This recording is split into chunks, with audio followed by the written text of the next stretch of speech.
Hi, this is Bradley from Missouri Motors. Um, Due to COVID-19, we really can't film a whole lot right now. But what I am going to do today is talk to you about the kind of garage we want to have for Missouri Motors. Now, I haven't mentioned this to Wilson yet, but I have an idea of a garage. The garage we're using right now is only a two-car garage. We don't have a whole lot of room. That's the only garage we've been using right now. Now, he is renting a garage where he's storing all of his cars, and I only have the one car right now, which you just saw me not too long ago in a video put a new carpet in. If you missed that video, please consider going back and looking at it. It shows me putting the carpet in, struggling. Um, no profanity though, because YouTube restrictions, but that's perfectly fine with me. Uh, I don't need kids listening to my language, and believe me, I got a bad enough one already. You don't want to hear it. I don't think anybody does. So let me stop talking about my own personal crap, and let's get started into the garage. The garage that I am looking at right now, I have ideas for the plans. I'm planning to go with a 40 by 40 by 12 garage. So 40 wide, 40 length, 12 height. And the reason why I want the garage to be kind of tall is so that way I could put a lift in it. And if you look down here, I selected main building, everything. By the way, I am not sponsored by Versatube. I'm just using their website to show you what I have in mind. Now, if you look at my garage doors, this one is the biggest garage door, a 9, I believe it's 9 by 11, or is it, yeah, 9 by 11, so 9 wide, 11 height, garage door. The reason why I have this door so big is just in case in the future, if for some reason Missouri Motors decides to go with a massive vehicle, we've got place to go with it, work on it, everything. Now, granted, I don't think that's ever going to happen. I don't have any kind of plans to buy a huge vehicle of any kind, but if for some reason we need a huge vehicle to go in the garage, we've got the ability to put it in there. The only downside is it leaves a massive dead space up here, but that's okay. I'm perfectly fine with that. And we just pull in our regular cars here. I'm planning to put the lift in this door right here. I'm thinking about going right here for that. So, rather if I will or not, I don't know, but that's the plan. So now we are going to scroll down and look at everything that I'm planning to go with. You can see all my garage door measurements and everything. The only thing I did not show you on the website is my zip code because I don't want to give away the town that I live in, basically just for my own privacy sake. And so my plan is to have fiberglass insulation put in the building, so because I want it to be insulated. Here's the reason why I want it to be insulated. My plan is to put a furnace in there so that way during the winter it'd be nice and toasty, or at least somewhat toasty. It's probably not going to be great, but it'll be nice and warm for most of the winter. Can't complain about that. Air conditioning, I'm not really planning on air conditioning the thing. Maybe I should go back and put some windows in, so that way I could have windows put in. And I'm thinking maybe about possibly getting some sort of attic fan so that I could just suck the air out of the garage so it's got nice ventilation. Haven't went deep into details yet, but that's what I'm thinking. My color displacement is based on the house that I am planning to buy. The house I am planning to buy is an older house, and that's where I'm going to build the garage. I'm going to build on the same property of the house because it's 2 acres. And the house, ironically, is tiny, so I think the garage is going to be much bigger than the house. It's just a very small house, 1 story, no basement, 3 bedroom. Does actually have a laundry room, which is surprising for when it was built. So, but anyway, I decided to go with the color schematics for around the house. The roof, I decided to go with a charcoal color because that's the color of the roof that's on the house, and it is a metal roof, so I don't think I have to worry about any leaks. But you say you don't have to worry about something, it turns out you do. So charcoal style roof, and then I got a tan, tan walls and everything because that's the color of the walls of the house. And then you get your brown trim edges, which is what the house has. So literally, I'm planning to replicate the thing to look like on the outside of the house. I am planning to put a concrete foundation in. I don't want to have the ground. And the reason why I don't want the ground is because, well, first of all, it's the ground. It means you just have to throw a rock in. I want to be able to bolt a lift into the floor, so I have to get a heavy, a very thick slab of concrete for that. This garage does have the ability, does have the floor for it, but I don't know if it's got the ceiling for it for a lift. Maybe if I got the two-post lift that doesn't have the bracket at the top, maybe I could use it to some extent. And the other thing too is there's a lack of power in this garage. Yes, there's a 220 circuit ran into this garage, but unfortunately it's only 60 amps. All I can really get off of it is powering the lights that are being powered right now, and just 110 volt outlets that apparently breakers seem to trip on really easily for some reason. I don't know what the deal is there. But this is what I've got to work with right now. Wilson's got his garage, and from my understanding, he doesn't have electrical service out there. So if we do anything out there, we're going to need a generator, and my plan is to go down to my local Harbor Freight and buy I think a 4,000 watt generator. That should be sufficient for what we're going to use it for. So that's the plan. And I will have to take into consideration about putting everything else added up and everything. So here's my frame specs. I'm going to go with what Missouri is going with. 20 pounds of ground snow load, 20 pounds of roof snow load, and 90 pounds or 90 mile an hour wind, I should say. So that's the plan there. Steel specifications, I guess I'll have to look more into that. But basically, I just wanted to figure out the layout of the garage. I'll have to figure out costs later, mention it, and see if we could do it. This channel is on a really confined budget right now, especially considering I'm not making a whole lot of money right now. Especially considering that the coronavirus has really affected my paycheck. But despite all that, that's what I want to do. Will it happen? I guess we'll just have to wait and see. But I just wanted to show you what I had in mind for a garage. And if you want, leave your comments down below and tell us what you think. I haven't mentioned this to Wilson yet, so I'm going to show him this video. So despite all that, and my phone's ringing. Despite all that, I just want to let you know that's my plans. Please consider subscribing, and sorry about this poorly edited video. Hello?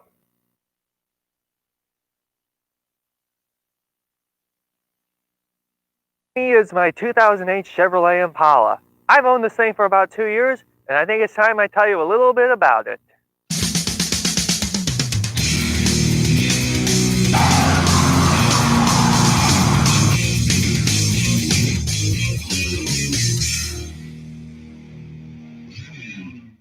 So where did I buy this car? I bought it off of a used car lot here in town. It has proven to me that it is a very reliable car. It's got 150,000 miles on it now, but whenever I bought it, it had 132,000 on it. So within the 2 years, I put a fair amount of miles on it. However, it seems to be running just fine. Everything about pretty good. It does have a minor oil leak, but I'm not too worried about that. Although it did have a pretty bad one shortly after I bought the car. One of the gaskets around the oil filter housing adapter went bad, and because of that, it would leak all 4 quarts out the next day. So I had to get that fixed, and that took several hours to change that out. And unfortunately, I don't have any footage of that. So it was a pain in the butt to fix. But other than that, it was pretty good. Once that was fixed, I still have minor oil leak at the oil pan gasket, but I'm not too worried about it. It leaks so little now, I really don't have to fill it. But it's just kind of annoying, though, because it leaves spots all over the driveway. But other than that, it's a good car. It has an aftermarket radio in it. I put that in because the factory radio was just an AM/FM radio with a CD player. So very lacking in features. Now this particular car was owned by the state of Missouri at one point in Kansas City, and it was actually a state fleet car. Used for what? I don't know. I just know that much. And one thing I was surprised about with this car is how basic this thing is. Apparently the fleet model doesn't even have rear folding seats, which is kind of annoying when you have big items that you want to take with you, but you have no way of putting it in there. Now, one thing I really like about this car is, despite the fact you can't fold down the back seats, you got plenty of trunk room. You can put all your tools in from work because you got laid off because of COVID-19. And even though that happened, and I have a lot of stuff in here right now, there's still plenty of room to at least put this rock in here. And many of its buddies. So I'm very impressed with the size of the trunk of this car. A couple of other things I had to do to the car was I had to get the windshield repaired because the windshield started leaking right around here at the seam.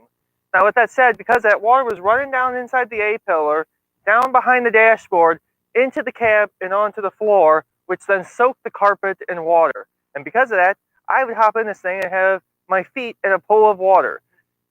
And if you want to find out, and if you want to see me put the carpet in the car, there is a video on the channel. So go ahead and check that out. Now with that said though, I did have to replace the entire carpet on it because it started having black mold grow in the carpet. So I guess it's been doing it for a long time, and then eventually I saw it. Now I had the windshield replaced in this car because they couldn't repair it. They tried to repair it around here, but both times, they tried twice, both times they tried to repair it, it would still leak. And when I told them, it's like, pull it out and replace it. And whenever they pulled the windshield out, they discovered something they didn't think they were going to expect. Instead of the proper sealant like they're supposed to use, whoever installed this thing before, which I have no idea who it was, because this windshield has been replaced before I even owned it, whoever installed the last windshield in it apparently didn't use the proper sealant. Instead, they decided to use a brown putty of some kind. As a matter of fact, they don't even know what kind of putty it was. And as for interior room, there was plenty of it. I could stretch my legs out, stretch my arms out, and I feel comfortable. It's not like a small car where you are cramped like this, driving down the road. That's literally how I feel in some small cars, really. Even though I'm not like that, but I feel like I'm like this. Although, sitting up like this more.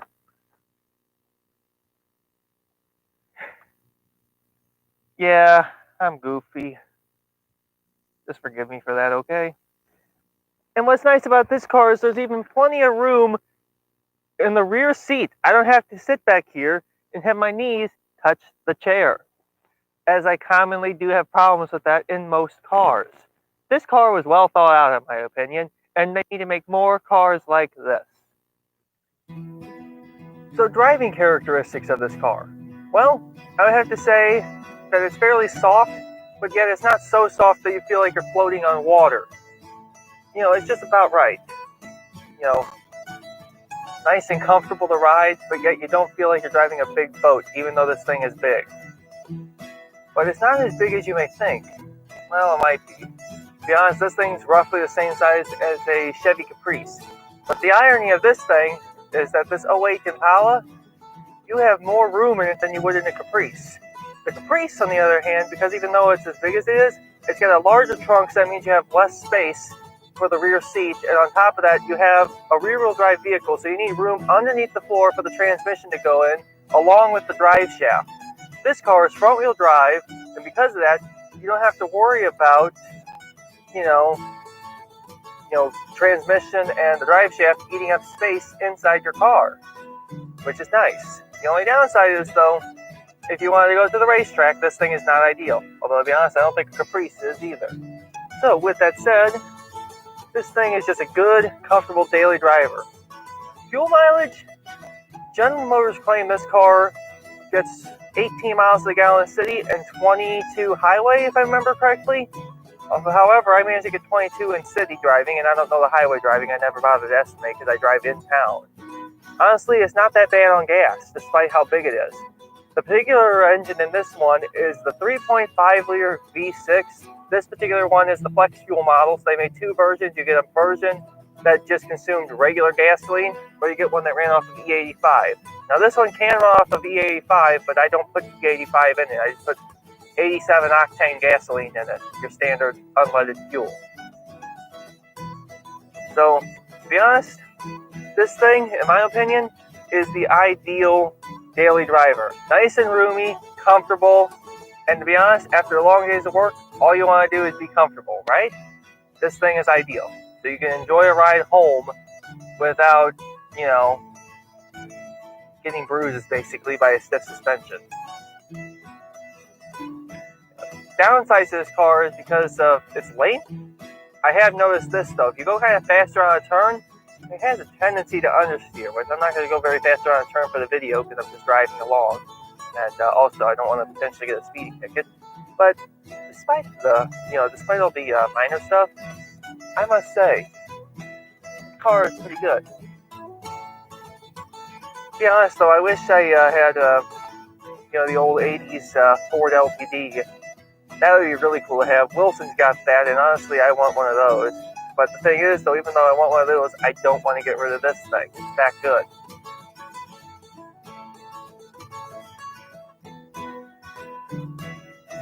So that's a little video on my car.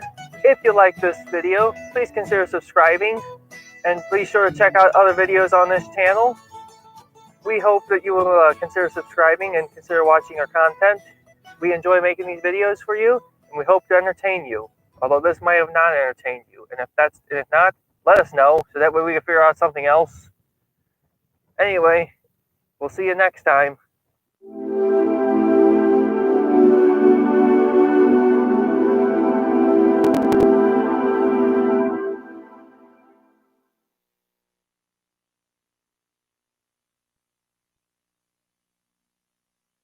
That is next to me is a 2011 HHR, and today I'm going to be reviewing it.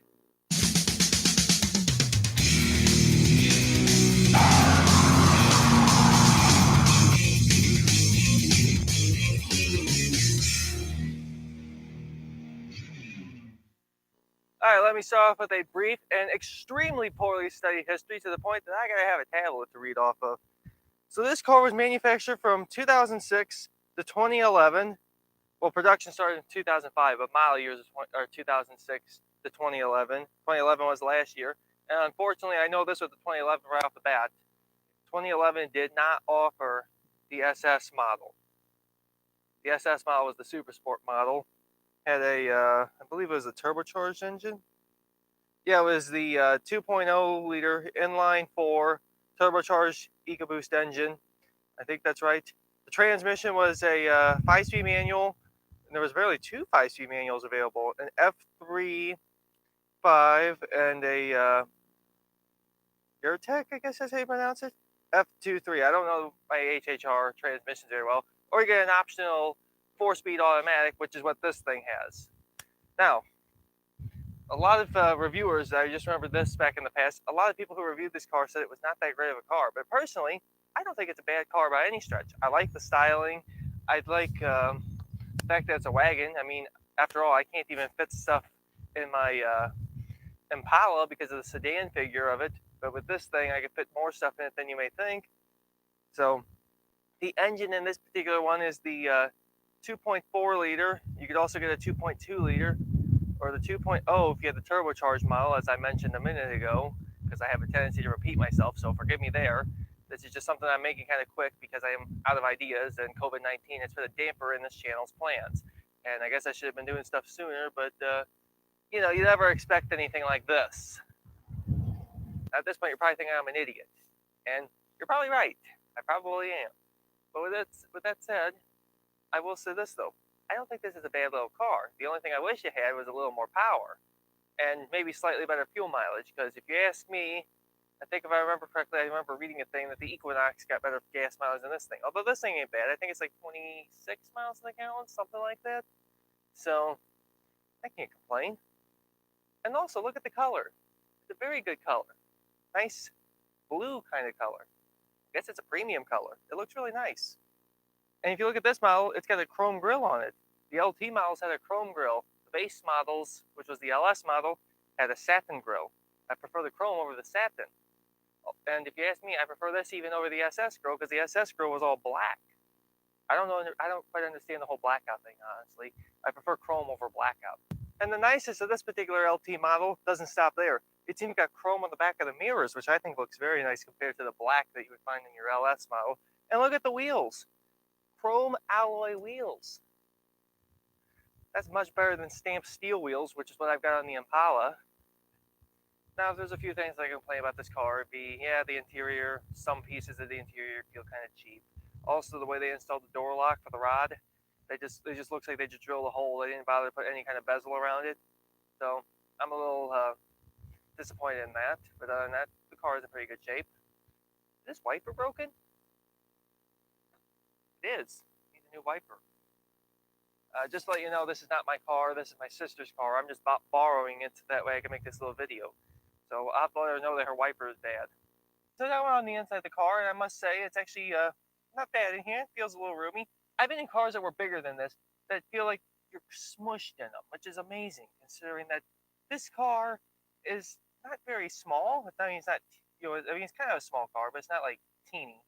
But you don't feel like you're squished in it by any stretch. You got plenty of leg room. You got room to move your foot from the gas to the brake easily. I mean, granted, I probably have a little more room if I were to scoot the seat back, but not my car, and I don't really want to adjust the seat just to take it for a drive for about 5 minutes or something like that. And the A-pillar, kind of big right here, so it makes it kind of hard to see around it. You don't have a whole lot of windshield either, so you got a little bit of you're limited in visibility in front of you because of that. But I'm not too worried about that. I can still see where I'm going, so no big deal there. And the back seats, however, aren't that bad to sit in as long as the seat is up. You got plenty of room. But the thing is, though, it's my sister who drives, and she's shorter than me. Not that she's short; she's just shorter than me. But if someone the same height as me were to sit in front of this thing, my knees would probably be hitting against this chair, or not hitting pretty close. So, depending on whoever's in the front, room in the back could be a little more desired, really. Could be a little more limited. So, other than that, this car is not bad, and it's actually not uncomfortable back here. One of the biggest problems I have with most cars whenever I sit in the back seat is that the ceiling comes down. But anyway, with the wagon kind of configuration, you got plenty of headroom in here, which is something I don't really have much of in most cars. Because of the sedan, my Impala, even though it's as big as it is, my head's a little close to the ceiling. This thing, my head's got plenty of room. Why didn't I buy one of these? Now, one thing that's probably really important to most people is cargo storage in a car. I mean, after all, sometimes you gotta haul stuff and you need a little bit of room. Now, granted, this is a small car, so you're not gonna haul a whole lot, but you can actually put things that are kind of long in here. This is where the trunk area of this wagon is, right here. But you can fold down these seats, which is something you can't do in my Impala, which I just find amazing that it does not have rear folding seats. I would have thought that would have been standard, but apparently not. I didn't realize that until after I bought the car.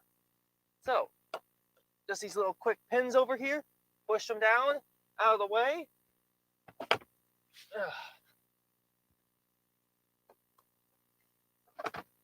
And vastly improves your cargo space. I mean, no, you can't take more people with you whenever you do this. As a matter of fact, you have only 2 seats left, but chances are when you're hauling something, you're not going to have more than 2 people in the car. Just saying. Alright, so another thing I forgot to mention about this car is that this particular one comes with a backup camera. The backup camera is in the mirror. So, driving characteristics of this thing, it's not bad by any stretch. It's not as soft as the Impala, though, which I wish it was. But I mean, I could drive this no problem. It feels okay. I just wish it was slightly softer, though. But other than that, no complaints whatsoever. To me, it just feels like a good little economy car. And it's fairly good on gas. And right now, I know I've complained about I wish I had more power. Well, that's mainly for highway driving that I wish I had more power.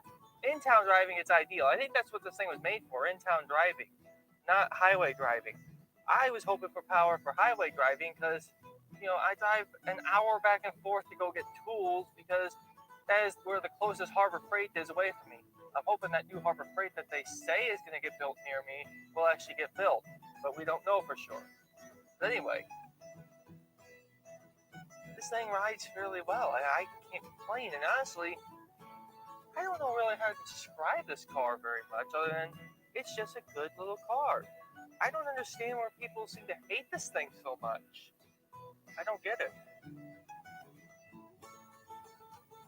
Now, preferably, if I were to buy one of these little things, because one thing about me is, like, if I have to have a small car, I gotta have a stick. That's how I feel about it. So if it were me, I'd buy the manual. But this is my sister's car, and even with the automatic, it doesn't feel bad at all.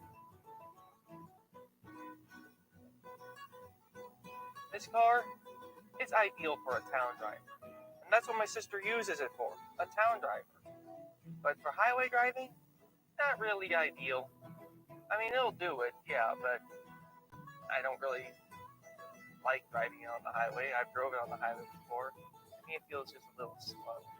even with the bigger engine. One thing I was told, whenever this car, well, one thing we were told, but whenever we bought this car, which my parents bought this thing brand new and then gave it to my sister, one thing they were told was like, if you're planning to ever drive this on the highway, you're better off to get the bigger engine.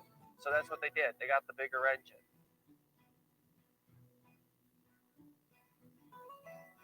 And to be honest, I just don't have much to say about it. I just think it's a good little car. To me, it's not like anything super special, but to me at the same time, though, I don't hate it. And I don't understand the people who do hate these things. Now, granted, the design of this car, it is clearly an older design in the front end. I mean, it's based off I believe it's based off the 1940s Suburban, if I remember correctly. I could be wrong on that. I just know it's based off of some sort of 1940s truck, and I believe it was a Suburban. But, gotta admit, this thing is not bad. And one thing I really like about this one that I wish I had in my Impala, this thing's got a leather steering wheel. No, it doesn't have leather seats, but it's got a leather steering wheel. And I must say, I like the leather steering wheel. So, I can't complain there either. That was today's little video. I hope you guys enjoyed it.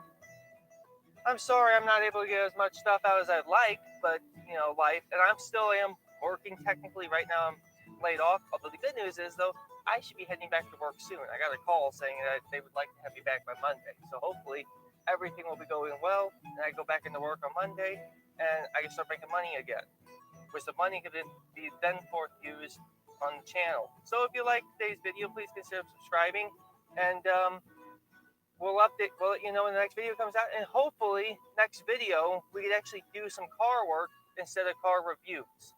Until then, enjoy yourself.